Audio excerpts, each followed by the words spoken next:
الله الرحمن الرحيم. الحمد لله رب العالمين. الصلاة والسلام على سيد الأنبياء والمرسلين وعلى آله وأصحابه وأزواجه وذرياته وأهل بيته وطاعته والناس أجمعين. أما بعد، أعوذ بالله من الشيطان الرجيم. بسم الله الرحمن الرحيم.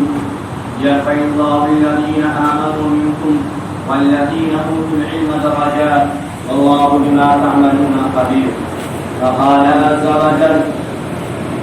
ربنا وابعث فيهم رسولا منهم يتلو عليهم آياته ويزكيهم ويعلمهم الكتاب والحكمة. صدق الله العظيم. قال النبي صلى الله عليه وسلم: إنما بعثت معلما، أو كما قال عليه الصلاة والسلام. بھائیوں، دوستوں، بزرگوں، یہ مہینہ شوال المکرم کا مہینہ ہے. اس مہینے میں عام طور پہ دینی تعلیمی ادارے کا آغاز ہوتا ہے، جس میں دینی تعلیمی سال کا سلسلہ شروع ہوتا ہے. یہ شوال المکرم کا مہینہ، کیونکہ دنیا کے اندر تعلیمی ایک ایسی معیار ہے اور تعلیمی ایک ایسا خزانہ ہے اور تعلیمی ایک ایسی ہتھیار ہے جس کے ذریعے معاشرے کے اندر بہترین معاشرہ تشکیل پا سکتا ہے، اچھی سوسائٹی بن سکتی ہے، اچھا ماحول بن سکتا ہے. اور تعلیمی ایک ایسی ذرائع ہے جس کے ذریعے انسان اللہ کی معرفت حاصل کر سکتا ہے. تعلیمی ایک ایسا ملکہ ہے جس کے ذریعے انسان اللہ کا قرب حاصل کر سکتا ہے. تعلیمی ایک ایسی مشین اور ایسا آلہ ہے جس کے ذریعے انسان حق و باطل کا فیصلہ کر سکتا ہے. تعلیم وہ بلند مرتبہ بلند مقام حاصل کرنے کا ذرائع ہے کہ اللہ رب العزت نے خود فرمایا: یرفع اللہ الذین آمنوا منکم والذین اوتوا العلم درجات واللہ بما تعملون خبیر. کہ تمہارے درجات کو اور تمہارے مقامات کو علم کے ذریعے ہی بلند کیا جاتا ہے، یعنی تم علم کے ذریعے بلند مقام پا سکتے ہو. جب انسان کے پاس علم حقیقی ہوگا، یعنی قرآن و حدیث کا علم ہوگا، تو اس کے سامنے ظالم اور مظلوم کا فرق سمجھ میں آئے گا، حق و باطل کا فرق سمجھ میں آئے گا. انصاف کرنے والا اور ظالم کون ہے اس کو تمیز ہوگی. اچھائی اور برائی کیا ہے اسے سمجھ میں آئے گی. کوئی کسی کے اوپر حکومت کس انداز سے کر رہا ہے، اس کے علم کے ذریعے وہ اس کو سمجھ سکے گا کہ ہمارے ساتھ کیا معاملات ہو رہے ہیں، ہمیں صحیح استعمال کیا جا رہا ہے یا ہمیں غلط استعمال کیا جا رہا ہے. ہم اپنے آپ کو جس سپورٹ پہ کھڑے ہو رہے ہیں، کیا یہ حق پہ ہے یا باطل پہ ہے، اس کی پہچان علم کے ذریعے ہو سکتا ہے اور علم کے ذریعے وہ کسی کو سمجھ سکتا ہے. یہی وجہ ہے کہ آج کے باطل طاقتوں نے اور آج کے ظالموں جاہل حاکموں نے تعلیم پہ پہلے پابندیاں لگانے کی کوششیں کی اور بڑے بڑے اداروں کو بند کرنے کے منصوبے بنائے، چاہے وہ دنیاوی تعلیم ہو یا چاہے وہ دنیاوی ہنر ہو یا دینی تعلیم کے ذخیرے ہو. دونوں تعلیم، چاہے وہ دنیاوی علوم جن کو ہم علم کہتے ہیں، اسے بعض اکابرین دنیاوی ہنر کہا کرتے ہیں. بہرحال وہ علم کے زمرے میں جائے یا ہنر کے زمرے میں جائے. جب ظالم نے دیکھا کہ جب اس کے پاس علم ہوگا، چاہے وہ علم دینی ہو چاہے وہ علم دنیاوی ہو، تو پھر ہم اس کے اوپر صحیح طریقے سے اپنی مرضی کے اعتبار سے حکومت نہیں کر سکتے ہیں. اس لیے ان کی تعلیم گاہوں پہ پابندیاں لگائی جائے، ان کو تعلیم سے روکنے کے طریقے اپنائے جائیں، ان کو تعلیم سے بیزار کیا جائے، ان کی تعلیم کی اہمیت کو ختم کی جائے تاکہ یہ علم سے دور ہو جائے. اور جب ان کے پاس علم نہیں ہوگا، جب ان کے پاس تعلیم نہیں ہوں گے، تو پھر ہم جیسے چاہیں گے ویسے اسے استعمال کریں. اس لیے کہ اسے حقوق کا پتہ نہیں ہوگا، اسے قانون کا پتہ نہیں ہوگا، اس کا تعلق رب کائنات سے نہ ہونے ہونے کے بنا پہ یہ اپنی مرضی کے اعتبار سے عبادات لمبے چوڑے کر رہے ہوں گے، لیکن علم نہ ہونے کے بنا پہ وہ علم بھی صحیح نہ ہوں گے، تو پھر اللہ کی مدد بھی ان پہ نہیں آئے۔ اس لیے احادیث کی کتابیں جو بڑی بڑی کتابیں موجود ہیں، ان کتابوں میں یہاں تک کہ امام بخاری رحمۃ اللہ علیہ نے جب کتاب کے اندر باب قائم کیا تو پھر نماز سے پہلے بھی اگر کوئی باب ایمان کے بعد قائم کیا تو وہ کتاب العلم قائم کیا۔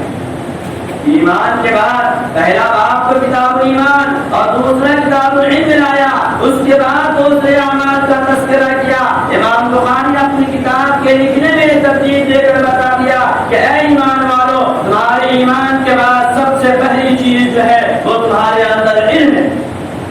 تم علم حاصل کرو گے تبھی تمہاری نمازیں بھی صحیح ہوگی، جب تمہارے پاس علم ہوگا تب تمہارے روزے بھی صحیح ہوں گے، جب تمہارے پاس علم ہوگا تو تمہارے زکات بھی صحیح ادا ہوں گے، جب تمہارے پاس علم ہوگا تو تم حج بھی صحیح طریقے سے کرو گے، جب تمہارے پاس علم ہوگا تو والدین کے مقام و مرتبہ کو بھی سمجھو گے، جب تمہارے پاس علم ہوگا تو عیدگاہ اور مساجد کی اہمیت کو بھی سمجھو گے۔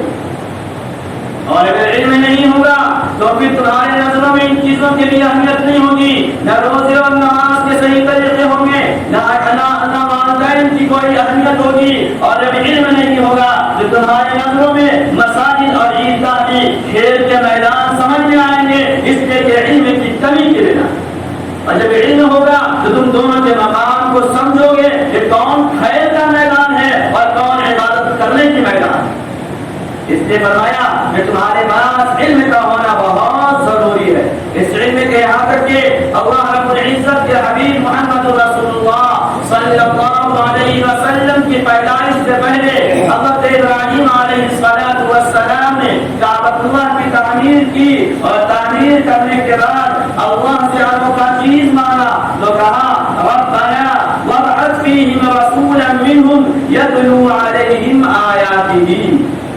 اے میرے رب میرے نسلوں میں ایسے نبی کو مبعوث کیجیے گا جو تیری آیتوں کو سکھائے لوگوں کو، وَيُزَكِّيهِمْ اور دلوں کو پاک و صاف کرے بڑائی آنے سے، کبریائی آنے سے، معبود حقیقی کے علاوہ دوسری چیزوں کی عظمت و وقت دلوں میں بیٹھنے سے ان چیزوں کی تزکیہ کرنے والا ہو، یعنی قرآن بھی سکھا رہا ہو، علم احادیث بھی بتا رہا ہو، اور مسائل بھی سمجھا رہے ہو، اور ساتھ ہی ساتھ ان علم کے آنے کے بعد جو بڑکپن آنے کا اندیشہ ہے وَيُزَكِّيهِمْ اس کی تزکیہ بھی کر رہا ہوں۔ گویا کہ بتایا چلا کہ علم کے ساتھ ساتھ نفس کی تزکیہ بھی ضروری ہے، جس کے لیے اگر علم کے ذریعے علم کے لیے مدارس قائم ہے تو تزکیہ کے لیے اکابر امت موجود ہیں کہ ان کے صحبت میں رہ کر، ان کے ساتھ رہ کر اپنے نفس میں علم کے آنے والے بڑائی کو ختم کرنے کے لیے ان کے ساتھ آج سیکھو اور سمجھو یہ علم جو بڑکپن لاتا ہے اس کے ذریعے انسان اللہ کے قریب ہی نہیں بلکہ اللہ کے نزدیک بدترین انسان بن جائے گا اگر اس کی تزکیہ صحیح نہ ہو۔ اس لیے اللہ کے خلیل حضرت ابراہیم نے دعا کیا تو کہا ربنا وابعث فیہم رسولا منہم یتلو علیہم آیاتہ ویزکیہم، یہ وہ تیری کتاب بھی سکھاتا ہو اور تزکیہ بھی کرتا ہو، صفائی بھی کرتا ہو، جن کے سیقل بھی کر رہا ہو، جن کی صفائی بھی ہو رہی ہو، نفس کے اندر کنٹرول بھی ہو رہا ہو، ایسا نہ ہو کہ وہ بہت جائے اور بھٹک جائے۔ اس لیے پیارے آقا صلی اللہ علیہ وسلم نے کہ دنیا میں آنے کا مقصد ہی یہ تھا کہ آپ تعلیم کو عام کرنے کے لیے آئے، لوگوں کو تعلیم دینے کے لیے آئے تھے۔ اس لیے ایک موقع پہ پیارے آقا صلی اللہ علیہ وسلم نے فرمایا انما بعثت معلما، میں تو معلم بنا کر بھیجا گیا ہوں، میں تو پڑھانے والا بنا کر بھیجا گیا ہوں، میں تو سکھانے والا بنا کر بھیجا گیا ہوں، اور میں لوگوں کو علم دین سکھانے کے لیے آیا ہوں۔ اس لیے یہ علم دین معرفت الہی حاصل ہوتی ہے، اس کے ذریعے علم کے ذریعے انسان اپنے رب کا قریبی بنتا ہے اور علم کے ذریعے اپنے رب کو پہچانا کرتا ہے۔ چنانچہ جتنی کتابیں حدیث موجود ہیں ان کتابوں میں ہمارے علماء نے اپنی کتابوں کے لکھنے میں بات بیان کیا ہے تو علت سے علم کے بات بھی بیان کیے تاکہ علم کی اہمیت لوگوں کو سمجھ میں آئے۔ ترمذی شریف کی روایت ہے، حضرت انس رضی اللہ تعالی عنہ روایت کرنے والے ہیں، ارشاد فرماتے ہیں پیارے آقا صلی اللہ علیہ وسلم نے فرمایا کہ اگر کوئی بندہ علم حاصل کرنے کے لیے نکلتا ہے تو وہ ایسا ہے جیسا کہ اللہ کے راستے میں جہاد کرنے کے لیے نکلتا ہے، وہ جہاد میں ہے، اور جب تک وہ علم حاصل کرتا رہتا ہے ان کے لیے فرشتے اپنے پاؤں کو بچھا دیا کرتے ہیں، جب تک وہ علم حاصل کرتا رہتا ہے ان کے لیے سانپ اور بچھو اور بڑے بڑے اژدہے بھی دعائیں مغفرت کرتے رہتے ہیں۔ علم کی اہمیت و مقام یہ فرمایا گیا، لیکن افسوس کہ آج ہم اتنے ہی علم سے پیچھے ہیں، ہمیں علم سے دلچسپی نہیں ہے، ہم علم حاصل کرنے کے لیے تیار نہیں ہیں، بلکہ تھوڑے بہت چھوٹی موٹی حدیثوں کو سن کر جو عام حدیثیں ہیں سننے کے بعد ہم اپنے آپ کو بڑے علم والے تصور کرنے لگتے ہیں، اور اپنے آپ کو لوگوں کو سمجھانے کے لیے بس یہ سمجھتے ہیں کہ ہمارے پاس تو بہت علم ہے، ہمیں کسی علماء کے صحبت میں بیٹھنے اور ان سے کچھ مسائل معلوم کرنے کی کوئی ضرورت نہیں، بلکہ بعض موقع پہ ایسا بھی ہوتا ہے کہ علماء کی آواز ہمارے کانوں تک بھی آتی ہے تو ہمارے کانوں میں سنے دیتا، ہم تو یہ سمجھتے ہیں کہ ہمارے پاس علم کی کمی نہیں۔ علم حاصل کرنا بہت ضروری ہے، اگر ہم علم حاصل نہیں کرتے تو دن بدن گمراہی کے راستے میں چلتے چلے جائیں گے اور ہمیں شیطان اچکتا رہے گا، اس لیے کہ ہمارے اندر ہم عمل کرنے کا جذبہ پیدا ہو گیا اور ہم عمل کرنے والے ہو گئے اور عمل کے شوق میں عمل تو کر رہے ہیں، لیکن کیا غلط کیا صحیح یہ علم نہ ہونے کے بنا پہ سمجھ میں نہیں آ رہا، جو اچھا لگ رہا وہی کرنا شروع کر دیں۔ آپ چاہے وہ کسی مذہب و مسلک کے لوگ ہوں، آپ جب دیکھیں گے ان کے ان کاموں کو جن کاموں کا شریعت سے تعلق نہیں ہے لیکن بڑا جوش و خروش کے ساتھ کرتے ہیں، تو کیوں کرتے ہیں؟ اس لیے نہیں کرتے کہ اس پہ ہمیں گناہ ملے گا، اس لیے کرتے ہیں کہ اس پہ ہمیں ثواب ملے گا۔ جب اس پہ ثواب، جب یہ شریعت سے ہے یہ تو ثواب کیوں ملے گا؟ تو اس کو اس کے بعد شریعت کی سمجھ میں آ رہی ہے تو اس کے پاس شریعت والا علم نہیں ہے۔ اگر شریعت والا علم ہوتا تو پھر وہ یہ سمجھتا کہ نہیں اس پہ ثواب نہیں، اس پہ تو عذاب ملے۔ فرمایا کہ تم علم حاصل کر۔ آج ہم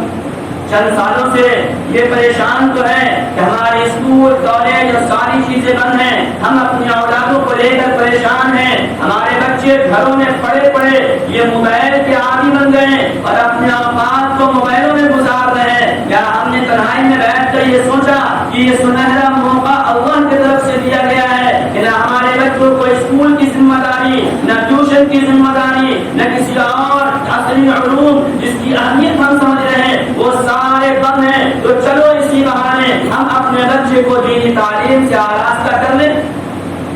اسی موقع سے، ورنہ عام دنوں میں تو ہمارے حالات یہ ہوتے ہیں کہ بعض لوگ تو کہتے ہیں مولوی صاحب ہفتے میں 2 دن ہمارے بچے کو قرآن پڑھائیے، کیوں؟ اس لیے پورا ہفتہ تو ہمارا بچہ اسکول اور ٹیوشن میں بزی رہتا ہے، ہفتے میں 2 دن چھٹی ہے، ہمیں 2 دن ہی پڑھائیے۔ تو ہمارے نزدیک تو دینی تعلیم کی اہمیت اتنی نہیں ہے کہ دنیاوی تعلیم اور دنیاوی ہنر کو چھوڑ کر دینی تعلیم حاصل کریں، لیکن یہ سنہرا موقع یہ سارے بند ہیں، تو کیا ہم اپنے بچوں کو دینی تعلیم کے لیے وقت نہیں کر سکتے؟ کیا ہم اپنے بچے کو حافظ قرآن اور عالم دین بنانے کی فکر نہیں کر سکتے؟ کیا ہم اپنے بچے کو اپنے گھر میں دین کی سپاہی تیار نہیں کر سکتے؟ دیکھو جس کے بچے حافظ ہیں، جن کے بچے عالم ہیں، یاد رکھو وہ دین کے محافظ ان کے گھر میں موجود ہے، اور جن کے نہیں ہیں وہ کب کس طرف چلے جائیں گے اور کون ان کو اچک لے گا اور کس لعنت سے اچک لے گا اور کس طریقے سے اس ایمان کے سودے کر ڈالیں گے یہ کوئی نہیں بتا سکتا۔ اس لیے اپنے نسلوں میں، اپنے گھرانوں میں، اپنے کنبے میں، اپنے علاقے میں فکر کر کے عالم دین کو پیدا کرو تاکہ ہمیں صحیح حق و باطل کا پتہ چل سکے، ہمیں ظالم و مظلوم کا احساس ہو سکے، ہمیں یہ پتہ چل سکے کہ ہم کیا کر رہے ہیں اور کیا کرنا چاہیے۔ تعلیم عام چیز نہیں ہے، اس لیے اگر معاشرہ اچھا بنانا چاہتے ہو، معاشرے کی گندگیوں کو ختم کرنا چاہتے ہو، معاشرے کی نفرت کو دور کرنا چاہتے ہو، معاشرے کے اندر بہترین مثالی نمونے والا معاشرہ بنانا چاہتے ہو، تو پھر اپنے سروے اور اپنے ذریعے یہ کوشش کرو کہ ہمارا محلہ کا کوئی بچہ جاہل نہ رہے۔ اس کے پاس تعلیم ہو، وہ علم حاصل کر رہا ہو، اس کے پاس بڑے چھوٹے کی تمیز کا علم ہو، وہ نماز کو سیکھ رہا ہو، وہ قرآن کو پڑھنا جان رہا ہو. اور دیکھو یہ دنیاوی دینی علم تو ایسا ہے کہ بچہ شروع کرتا ہے اور جو ذریعہ بننے والے ہوتے ہیں چاہے والدین ہو چاہے کوئی اور ہو، اس کے نام اعمال میں نیک کا لکھے جانے شروع ہو جاتے ہیں. ایک آدمی اپنے بچے کو دنیاوی تعلیم دلائے، ڈاکٹر اور انجینئر بنائے، وہ انتظار کرتا رہتا ہے ہمارا بچہ ایک علم حاصل کر رہا ہے، جب وہ سیکھ لے گا، جب اس کی نوکریاں ہو جائے گی، جب وہ کمانے لگے گا تو ہماری زندگی آرام کی ہو جائے گی، ہم سکون سے جینے لگیں گے، ہمیں دنیا کی آرائشیں ملنے لگے گی. لیکن اگر وہ بچہ وفادار اور اطاعت و شیار والا اور فرمانبردار ہوگا تب آپ کے اتنی انتظار پہ کچھ پھل مل سکتا ہے. اور اگر وہ بڑا ہی فرمانبردار ہے لیکن آپ کی عمر ہی کم ہے کہ ان کے اس منصب پہ پہنچتے پہنچتے آپ ہی خاموش نگر پہنچ رہے ہیں تو آپ کو کچھ ملنے والا نہیں. لیکن ہم نے ایک چھوٹا سا بچہ جس کو ابھی سمجھ و شعور بھی نہیں ہے، ابھی تو دلاتی ہوئی زبان سے جا کر وہ پڑھتا ہے مکتب و مدرسے میں بسم اللہ الرحمن الرحیم، تو اس کے باپ کے نام اعمال میں نیکیاں لکھی شروع ہو جاتی. اس نے ارادہ نہیں کیا، اس کے بڑے ہونے کا انتظار کرنے کی ضرورت نہیں ہے، اس کے وفادار اور اطاعت گزار ہونے کا انتظار کی ضرورت نہیں ہے. اسے کچھ اس لیے کہ یہ علم ایسا ہے کہ جس دن سے بچہ جاتا ہے اسی دن سے اس کے اکاؤنٹ میں آنا شروع ہو جاتا ہے تو وہ ٹرانسفر بھی ہونا شروع ہو جاتا ہے. ایک مرتبہ حضرت موسیٰ علیہ السلام کے زمانے کا واقعہ ہے غالباً کہ آپ گزر رہے تھے، دیکھا کہ ایک قبر والے کو عذاب ہو رہی ہے، وعد کے اندر اور عذاب کے اندر مبتلا ہے. اللہ سے پوچھا حضرت موسیٰ نے، اے اللہ یہ بندہ عذاب میں مبتلا ہے. اللہ نے کہا ہاں یہ بندہ بڑا نافرمان ہے اس لیے اسے عذاب ہے. ابھی وہ تھوڑے دور گئے اور جب واپس آ رہے ہیں تو دیکھ رہے ہیں کہ وہ بچہ وہ والد جو قبر کے اندر عذاب میں مبتلا تھے آگ کے بسترے میں تھے، سارے طرف سے آگ کے لپیٹے ان کو لپیٹ رہا تھا. اس کے اندر اس قبر میں باغیچے لگ گئے، بہترین گدے والے اور بہترین جو ہے بسترے مل گئے، اچھے لباس زیب کر لیا. حضرت موسیٰ علیہ السلام نے کہا اے اللہ آپ نے تو ابھی کہا تھا یہ بڑا نافرمان تھا اس لیے اس کو عذاب ہو گئی، مرنے کے بعد تو سارے اعمال بند ہو گئے، پھر اس نے قبر میں کون سا عمل کر لیا ایک پل میں اس کے اوپر سے عذاب ہٹا دی گئی. حضرت موسیٰ علیہ السلام کو جو جواب ملا وہ جواب ذرا دھیان سے سنو. اللہ نے کہا اے موسیٰ اس نے کوئی عمل نہیں کیا لیکن اس کا ایک چھوٹا بچہ تھا جو آج مکتب میں گیا اور اس کے استاد نے اسے پڑھایا بسم اللہ الرحمن الرحیم، تو میری غیرت نے مجھے للکارا اور کہا کہ زمین کے اوپر ایک بچہ ایک معصوم اس بات کا اعلان کر رہا ہے کہ میرا رب مہربان اور رحیم ہے اور میں اس کے باپ کو عذاب دوں یہ میرا مجھے گوارا نہ ہوا. اس کے بچے کے بسم اللہ پڑھنے کے بنا پہ میں نے اس کے عذاب کو ہٹا دیا. بچہ دنیا نے کہا میرا رب مہربان اور رحیم ہے اور میں عذاب دوں یہ مجھے پسند نہیں آیا اس لیے میں نے ہٹا دیا. تو بتاؤ جب ایک بچے کا بسم اللہ پڑھنے کے بنا پہ باپ کے عذاب ہٹ سکتے ہیں تو کیا وہ بچہ جب پورے قرآن کو اپنے سینے میں لے لے گا اور پورے قرآن کو پڑھے گا اور پورے قرآن کے محافظ ہوگا اور عالم بن گیا ہوگا، احادیث نبی کی اس کے سینے میں ہوں گے، وہ لوگوں کو مسائل بتا کر نماز صحیح کروا رہا ہوگا، کسی کے زکات صحیح کروا رہے ہوں گے، کسی کے روزے صحیح ہو رہے ہوں گے، کسی کا نکاح صحیح کروا رہا ہوگا، تو کیا اس کے خاندان اور والدین کو عذاب ہوگی؟ یہ تو عذاب سے نجات کے لیے بہترین ذرائع ہے اور پھر دنیا کے اندر بھی سرخروئی کا ذریعہ ہے. ایک بچہ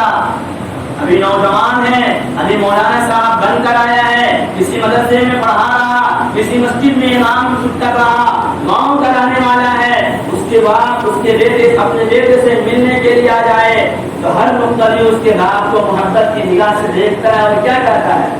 آپ ایسا سیدھا سادہ آدمی ہے لیکن اپنے بچے کو بیٹا بنا دیا, اپنے بیٹے کو عالم بنا دیا کہ آج ہماری علامت کر رہا اور محبت سے جا کر ملتے ہیں. آپ نے بھی اپنے یہاں اپنی نظروں سے ایسے لوگوں کو دیکھا ہوگا کہ کوئی آپ کے یہاں امام ہے, کوئی آپ کے یہاں نائب امام رہا ہوگا کہ جب ان کے والدین گاؤں سے آتے ہوں گے اور جب آپ ان سے محبت سے ملتے ہوں گے تو ان کی آنکھوں میں آنسو آ کر یہ کہتے ہوں گے کہ ہاں میں تو جاہل انسان ہوں لیکن اپنے بچے کو اس لیے بنایا کہ خوشی کے مارے ان کی آنکھوں میں آنسو آ جائے گا کہ آج مجھے عزت مل رہی. جب دنیا کے اندر اسے یہ عزت و اعزاز ملنے لگتا تو آخرت میں کیا اعزاز ملے گا اور آخرت میں کیا مقام ملے گا. وہ تو پیارے آقا صلی اللہ علیہ وسلم نے خود فرمایا کہ ایک حافظ قرآن جس نے اپنے سینے میں قرآن کو محفوظ کیا, ان کے والدین یا ان لوگ جنہوں نے ان کے تعاون و مدد کر کے انہیں حافظ بنایا تو والدین کو کل قیامت کے دن ایسا تاج پہنایا جائے گا جس کی روشنی سورج سے زیادہ ہو. ایک روایت الترغیب و ترہیب کے اندر ہے پیارے آقا صلی اللہ علیہ وسلم کا ایک آدمی اس کے لیے جہنم کے فیصلے ہو گئے ہوں گے, وہ جہنم میں جا رہا ہوگا لیکن اچانک جب وہ جہنم کی طرف اسے فرشتے لے کر جا رہے ہوں گے تو ایک چھوٹا سا بچہ, ایک چھوٹا سا طالب علم اس کا ہاتھ پکڑ لے اور اللہ کے پاس لے کر آئے گا اور کہے گا اللہ آپ اس کے لیے جہنم کے فیصلے کر دیے. اللہ کہے گا ہاں یہ تو نافرمان انسان ہے, اس کے لیے ہم نے جہنم کے فیصلے کر دیے. وہ کہے گا اے اللہ اس نے میرے تعلیم میں مدد کی ہے, اس نے مجھے تعلیم حاصل کرنے کے لیے قرآن و حدیث کو سیکھنے کے لیے ہمیں کچرے کے لحاظ اٹھا کر مدرسوں میں پہنچایا, پھر ہمارے تعلیم کے خرچے برداشت کیے, ہمیں محبت کی نگاہ سے دیکھا, ہم جب چھٹیوں میں آیا کرتے تھے بڑی شفقت سے ملا کرتا تھا. اے اللہ آپ اسے جہنم میں نہ بھیجیے, یہ تو مجھ سے محبت کرنے والا ہے. پیارے آقا صلی اللہ علیہ وسلم فرماتے ہیں کہ پھر اللہ رب العزت فرمائیں گے اے بندہ جا تو اسے اپنے ساتھ جنت میں لے کر چلا جا. تیرے لیے اس نے یہ کیا اور تجھ سے یہ محبت لے کرتا تھا اور تیرے لیے خرچوں کو اٹھایا کرتا تھا تو پھر تو اسے اپنے ساتھ جنت میں لے کر چلا جا. اس کے لیے جنت کے فیصلے ہو جائیں. ان کو معمولی مت سمجھو, یہ بڑے دنیا جس تعلیم کو ہم اہمیت دیتے ہیں اس تعلیم کی کوئی اہمیت نہیں ہے. لیکن آج جن تعلیموں کی اہمیت ہم نہیں دیتے وہی اصل میں دنیا کی عزت کے بھی ذرائع ہیں اور آخرت کی سرخروئی کے ذریعے ہیں. ہمارے استاد مولانا احمد الحسینی صاحب ان کے گاؤں کے ہمارے جہاں وہ رہنے والے ہیں فرماتے ہیں کہ ہمارے یہاں ایک حافظ جی تھے, حافظ جی کا انتقال ہو گیا. انتقال کے بعد ان کے دفن ہو گئے. تقریباً 7 سال کے بعد لوگوں نے گاؤں والوں نے قبر کو بڑی ویسے رکھا کہ بھئی اس میں کوئی دفن نہ ہو, لیکن 7 سال کے بعد ایسی نوبت آئی کہ اب اس کی قبر کھودی جائے اور قبر جو ہے وہ ہو گیا ہے اس میں دوسرے کو دفن کر دی جائے. 7 سال ہو گئے تو کچھ بھی باقی نہیں ہوگا. جب وہ قبر کو کھودا گیا جب اس میں دوسرے میت کو دفن کیا جائے گا تو ان کے کپڑے یعنی وہ کفن اسی طریقے سے موجود تھا جیسے ابھی چند منٹ پہلے دفن کیے. ایسا نہیں, واقعات تو ہم سنتے تھے لیکن یہ واقعات ہم نے اپنی آنکھوں سے دیکھا. پورے گاؤں کے لوگوں کے دیکھنے کی بھیڑ لگ گئے کہ فلاں حافظ جی 7 سال پہلے انتقال ہوا اور ان کے دفن کے بعد ہوئے زمانہ ہو گئے. آج جب ان کے قبر کھولے گئے تو دوسرے کو دفن کیا جائے تو محسوس ایسا ہو رہا ہے کبھی 7 منٹ پہلے دفن کیا گیا. یہ قرآن ایسے نماز نہیں مانی جو ان کے کپڑے اور کفن کو جب قبر کی مٹیاں نہیں کھا سکی تو ان کے جسموں کو کیسے کھائے. ہم قرآن کی تعلیم سے بڑی دور ہوتے جا رہے ہیں. میں کہتا ہوں کہ چلو یہ مصیبتیں تو ہے, یہ پریشانیاں تو ہے کہ سارے ادارے بند ہیں, سارے کام دھندے بند ہیں, بہت ساری مشکلات کا سامنا ہو رہا, لیکن بعض چیزیں برے ہوتے ہوئے بھی ہمارے لیے اگر چاہے انسان تو اس کے لیے وہ انعام ہو سکتا ہے. مطلب ابھی سارے ادارے بند ہیں, ہم نے یہ سوچا کہ چلو یہ موقع ہے, اس موقع میں ہم اپنے بچے کو عالم دین بنانے کی فکر کر لیں, ہم اپنے بچے کو حافظ قرآن بنانے کی فکر کر لیں اور انہیں ان راستے میں ڈال دیں. ہو سکتا ہے ان کا دل اس طرف متوجہ ہو جائے, ان کی ذہانت کے بنا پہ وہ آگے بڑھتا چلا جائے اور پھر وہ بہترین حافظ اور عالم بن کر دنیا کے اندر بھی سرخروئی کا ذریعہ اور آخرت کے اندر تو سرخروئی کا ذریعہ بن ہی جائے. اور ہم اور آپ تو سوچ رہے ہیں, ابھی آپ نے 3-4 دن پہلے دیکھا ہوگا اخبار میں ایک خبر آیا تھا, بارہ بنکی کے لیے لکھنؤ میں ایک ایریا نام شہر سے نکل رہا ہے کا, وہاں کا ایک بچہ ہشام 10 سال کا بچہ, وہ ہشام بچہ جو 10 سال کا ہے, اس نے لاک ڈاؤن میں اپنے گھر والوں سے کہا کہ یہ وقت ہمارا ضائع ہو رہا, کیوں نہ ہو ہم قرآن کو تھوڑا تھوڑا کر کے یاد کریں. والدین نے کہا چلو بھائی اچھی بات ہے, تم نے بڑا پیشکش کیا ہے, کوشش کرو. تو اب وہ بچہ لگا, اور پھر وہ بچہ ابھی 3 دن پہلے یعنی صرف 1 سال تک جو لاک ڈاؤن کا مدت چلا, یہ 1 سال میں وہ بچہ حافظ قرآن. اخبار میں فوٹو کے ساتھ آیا تھا, آپ نے بھی دیکھا ہوگا. میں تو اخبار نہیں دیکھا, وہ اخبار میں کسی نے فوٹو کھینچ کر اس کو بھیجا کہ دیکھیے مولانا. ہم تو صرف سوچ رہے ہیں, ہمارا توجہ ادھر نہیں جاتا. جبکہ میں گزشتہ سال بھی کہا تھا, دیکھیے اپنے بچوں کی اس موقع کو غنیمت جانیے, اور پھر یہ موقع سے جو بچوں کے لیے نہیں, یہ موقع تو بڑوں کے لیے بھی بڑا ہے. ہم اپنے کام میں مصروف رہا کرتے تھے, ہمیں وقت نہیں ملا کرتا تھا, صبح سے شام تک رات تک تھک کر آتے تھے, چاہت بھی ہوتی تھی کہ قرآن کو سیکھ لیں تو سیکھ نہیں پاتے تھے. ابھی تو بہت تھوڑے وقتوں میں اللہ نے ہماری روزی کا انتظام کر دیا. ہٹو کم روزی نہیں مل جائے گا, ملنا نہیں ملے. اللہ یہ ذکر بتاتا ہے کہ تم چاہتے ہو نماز کے وقت میں جائیں گے تو کاروبار میں ٹھپ پڑ جائے گا, نقصان ہو جائے گا. چند گھنٹے میں ہم دینا چاہیں تو عام دنوں سے زیادہ دے دیں, عام دنوں سے زیادہ مل جائے گا. بلکہ تم روب کے ساتھ دکانداری کر رہے ہو, نوکتے کا میں رہنا لیجیے, ہماری جو ٹائم نہیں ہے, آپ کے چکر میں چھانٹ چھانٹ کر دے سکتے ہیں بہت ساری باتیں. اللہ یہ بتا رہا ہے کہ دیکھو کہ کم وقتوں میں اگر ہم چاہیں تو دے سکتے ہیں, تاکہ سارا وقت ہمارا خالی بچ رہا. کیا ہم میں سے کوئی ایسا تھا جو قرآن نہیں سیکھے ہوا تھا, اس لاک ڈاؤن کے غنیمت کو جانتے ہوئے قرآن سیکھ لیا ہو, نمازیں سیکھنے کی کوشش کی ہو, دعائیں قنوت اور دعائیں یاد ہوئی ہو؟ نہیں.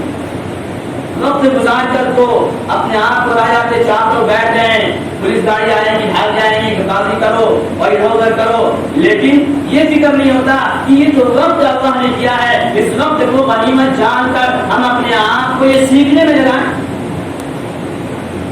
ہم سیکھیں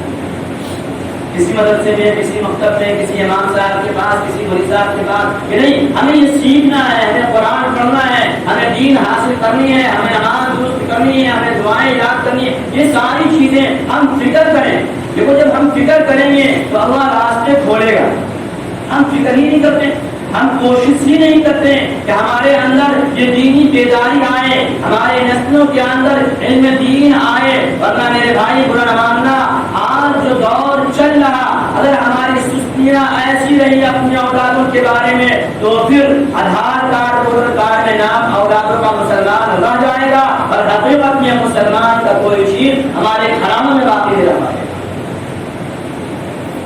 آج تو اس سننے والے دور میں زیادہ ضروری ہے کہ ہم اپنی اولادوں کو علم دین سے جوڑیں, اس کو علم دین سکھانے کی اہمیت, سیکھنے کی اہمیت بتائیں, اور اسے علم دین کے لیے آراستہ کریں, اور اسے علم دین کے لیے تیار کریں, اور بتائیں کہ دیکھو تم یہ حاصل کر لو گے تو خالی بیٹھے بیٹھائے کوئی فائدہ نہیں ہے. اپنے اوقات کو موبائلوں میں ضائع کرنے سے بہتر ہے کہ اپنے آپ کو علم کے لیے وقف کرو, اور اپنے آپ کو علم کے سیکھنے میں لگاؤ, تاکہ نمازیں بھی اچھی ہو جائیں, علم بھی آ جائے, قرآن پڑھنا بھی جان جائے, مسائل بھی معلوم ہو جائے, اور ہمارے لیے بہترین آخرت کا ذخیرہ ہو جائے, ہمارے پاس اس آخرت کی پونجی ہو جائے. یہ ہمارے بچے, ہماری اولادیں, یہ ہمارے لیے صدقہ جاریہ ہے اگر ہم نے اس کی صحیح تربیت کیا اور ہم نے اس کو صحیح تعلیم دی.